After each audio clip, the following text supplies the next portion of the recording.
Hey guys, what's up? Welcome back to my channel. So today, I would like to share with you my first impression review on the Nichido Perfect Skin Stick Foundation. I got it in the shade Sand. So I believe this one has 3 shades. It's Ecru, which is the lightest. The second shade is Buff. And then this is the darkest, I believe. So, I tested it out at Watson's and it seemed to perfectly match my skin.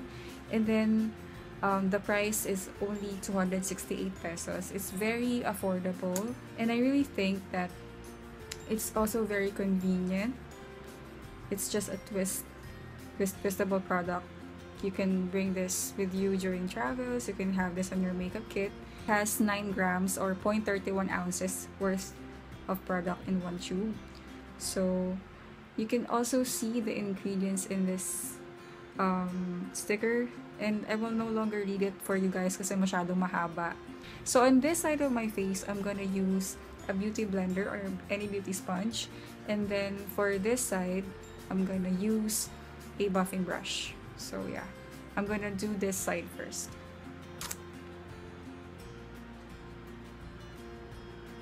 I'll try to put a little amount first so I can see the coverage.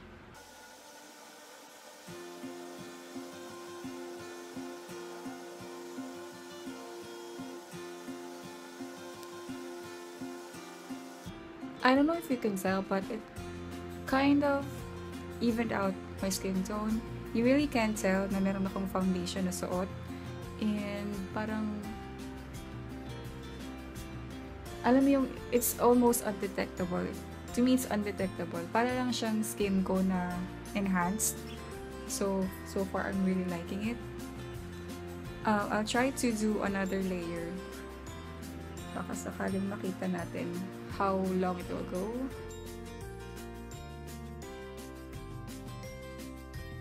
I'm really glad na this one really matches my skin. Like, I rarely do find a foundation that exactly matches my skin, even in higher end ones. Pero kasi I tend not to really buy a foundation that matches my skin kasi I have acidic skin. But I don't know, for this one, binili ko yung exact shade, so I'm hoping talaga na hindi ito mag-oxidize sa skin ko. Okay, so that's the another layer. It's still undetectable. Hindi ko pa rin masabi na meron akong foundation na nilagay. Sobrang smooth niya tingnan, sobrang even. But then again, this side of my face kasi wala siyang masyadong blemishes. Most of my blemishes are on this side. So, siguro po pwedeng factor din yun kaya siya mukhang sobrang kinis. So, ayan. Now, I'll try to do the other side using the buffing brush.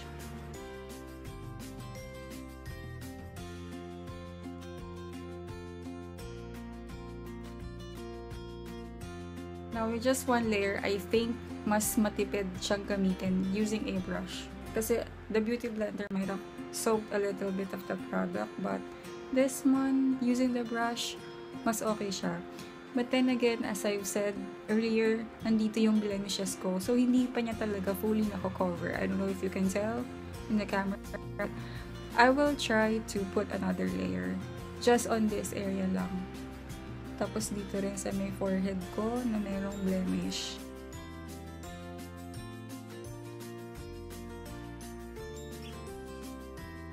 Far so good. Hindi pa rin niya sobrang na-cover yung pimples ko, but ako kasi personally, I don't really like full coverage. Kahit na meron akong imperfections dyan sa face ko, it's totally fine with me kasi tao lang naman tayo. I just wanted an evened out skin tone. And this one it gave me. I think I prefer using this with a brush, but you can also use this with a beauty blender, any beauty sponge that you prefer for a more natural finish. But if you have more spots to cover, I think it's better to use a brush. So ayun, I'll finish the rest of my makeup and I'll get back to you guys. Hey guys, now I'm back. So I did just a very light kind of makeup. What I did was I used the Nichido Final Powder in Creamy Glow to set it. But I just put a very light layer because I want to see how it will perform when it comes to longevity. Gusto ko malaman kung gaano siya tatagal kahit na konting powder lang. And by the way guys, I did not use a primer. I just moisturized my face before I applied the foundation kanina. And then yun, my thoughts, I am really loving it at the moment. It's now 11:25. No, 11:42, sorry, on my time here. So, my observations, it's very natural looking. That's what I can say. Hindi ko talaga makita yung skin ko na meron akong foundation. I mean, it's really so amazing, seriously. Parang I woke up like this, yung type ng skin ko ngayon. And, ang smooth niya tingnan, hindi siya sticky sa face. Unlike yung, kasi I noticed they have a similar product like this na before. It's also in a black packaging. I don't know if you are familiar with that. Yung formula nun, very sticky. I think I was still in high school when I tried using that as concealer. Sobrang hindi ko siya nagustuhan kasi ang cakey niya, ang sticky pa niya. Tapos the color selection is just not right. Hindi masyadong maganda yung color selection nila. Parang maraming mapuputi. This time around, ang ganda nung shade selection. But yun nga lang, I am worried kasi this shade Sand is already their darkest shade in this line. And I think for girls who have darker skin tone than I do, I don't know kung nakakahanap kayo ng perfect match. So yun lang yung worry ko doon. But then again, I'm hoping na sana magkaroon pa sila ng more shades. Wala pa siyang cakiness dito in the sides of my nose. So far, so good. Yung pores ko din, parang natakpan din niya. And yun nga lang, it's medium coverage, but I really like that for everyday. So, I'm gonna test it out during the day. I'll get back to you from time to time para i-update kayo kung kumusta na yung performance ng foundation sa skin ko. By the way, hindi kasi ako lalabas today, but I have really oily skin, guys. So, I think may masasabi akong thoughts on this when it comes to oily skin. And I will really give you my final thoughts at the end of the day. Hey guys, I'm back for my first update. So, it's now 2:28 in the afternoon. So, roughly about almost 3 hours after my first application. And medyo mainit kasi today and yung room ko walang aircon. So, I think isa to sa magiging factor. Medyo nakikita ko na yung, alam niyo na, yung parang napawisan na face. Medyo nag-wipe naman ako ng face ko bago ako nag-update. So, eto na siya ngayon. Still, my skin is smooth. Hindi pa rin nagka-crack yung foundation. I mean, walang cakiness. Still very smooth. And as you can see, nandyan pa rin yung blush ko. And yung blemishes ko nga lang nag-show through na rin. Pero hindi pa rin masama. I mean, still relatively the same as how it looked earlier. Yun nga lang, mainit talaga kasi ngayon. So, I think this is really a good time to test this foundation out. Kasi talagang nakikita ko kung paano niya kayang i-withstand yung heat. So, ayan. To me, still doing very good. Oiliness, hindi pa siya oily. More on, pinagpapawisan lang talaga ako sa init ngayon. So, I'll get back to you again after a few hours. Hey guys, I'm back. So, it's now 4:40 in the afternoon. So, I think it's roughly about 5 hours of wearing the foundation. And as you can see, medyo nagiging oily na ako. Tapos, medyo nababawasan na rin ng konti yung makeup ko. Pero, still, it seems decent. I mean, hindi ko sasabihin na spectacular performance siya. Pero, I can say na it's really doing a good job for its price. And hindi naman niya pinramis na long wearing siya. So, to me, that's fine. And, andyan pa rin naman yung blush ko. as you can see, nandiyan pa din. Pero yun nga lang, talagang medyo napapansin ko na uhulas na siya. Hindi pa ako lumalabas ng bahay nito And yun nga, napapansin ko, para medyo numinipis na yung nararamdaman ko sa face ko. Pero as you can see, nandiyan pa din yung blush, nandiyan pa rin yung kilay ko, nandiyan pa naman yung contour, konti. And ayan, still it's pretty good. Medyo nagiging oily na nga lang ako. Hindi pa ako nagpa-blot, hindi pa ako nagre-retouch ever. So yun lang. And I'll be back for my final update. Hey guys, I'm back. So I'm back for my final update. Time now is, oh wait lang.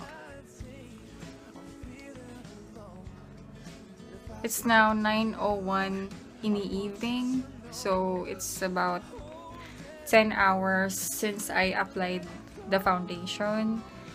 And yan, sobrang oily ko na. Hindi ako nag-blot all throughout the day. I'm gonna try it now. Just to see lang kung how much oil yung na-produce.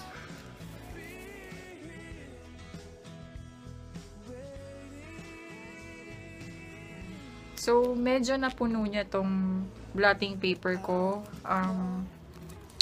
So, as you can tell guys, medyo may konti pa naman akong blush on. Pero yun nga lang, I can say na talagang lumipis na yung coverage niya. So, medyo nahulas na siya. Kahit na medyo nilagyan ko naman siya ng setting powder kanina, pero naghulas pa din siya. At hindi ako lumabas ng bahay. Pero kasi sobrang init talaga ngayon. Plus, wala ako sa aircon. Hindi ako naglagay ng primer. So, baka factor din yon. I will let you guys know siguro through my vlog how will this perform kapag naka-primer. And siguro kapag may setting spray. Kasi, aminin naman natin guys na talagang yung longevity ng makeup nasa primer din yan talaga. So, hindi ko naman totally sinasabi na hindi to maganda. Actually guys, to me if you're just looking for a decent foundation, okay to. Lalo na yung kapag gusto nyo siyang dalhin sa makeup kit nyo, pwede kasi siyang ipang touch up. And to me, kanina, nung 4 o'clock na update ko, hindi pa siya naging sobrang oily. So, I think, kahit na, to say na hindi din naman niya kiniklaim na long wearing siya, kasi the foundation itself did not say naman na it's long wearing or it's long lasting. So, to me, it's not then naman in the right place to expect na it's long wearing. But then again, sa performance niyan, sa napansin ko, okay naman siya. For everyday, it's great. The shade selection is okay. It did not oxidize on me. Hindi ko na feel or hindi ko nakita na umitim siya sa akin. So, it's a good point para sa local brand ng foundation na hindi nag-acidic sa akin. Sobrang natuwa ako dun. Yun lang, siguro tiyagaan lang talaga sa pagre-retouch ng powder, or siguro better yet, yung powder na gagamitin natin dito is yung may konting coverage na. So yun lang guys, I highly recommend it. Either for dry or oily skin, I highly recommend this one. For the price point, you can't beat it. It's only 268 pesos. Plus, the shade sand is very good for morenas like me. For reference, I am NC35 sa MAC, if you're familiar with MAC. Yun lang guys. Cakiness, wala. Hindi siya yung halata mo na may mga crack na dry patches dito, wala. And, ang masasabi ko guys, kung hindi ka naman yung after sa sobrang perfect everyday, I think this is really good for you na talaga. Kung on a budget ka, if you're looking for an everyday foundation, something that you can travel with, this is really okay, this is really good. So, I highly recommend the Nichido Perfect Skin Stick Foundation. Ayun, guys. So, I really hope na may natutunan kayo sa first impressions video ko. Ayun, pakita ko lang siya ulit sa inyo. It says here pala na it's smooth, hydrating, oil-free, and paraben-free. So, at least, kinlaim nila na paraben-free siya. So, I think it's really safe for everyday. Yun lang, guys. Yun, I really hope na na-share ko sa inyo ng mabuti yung thoughts ko on this foundation.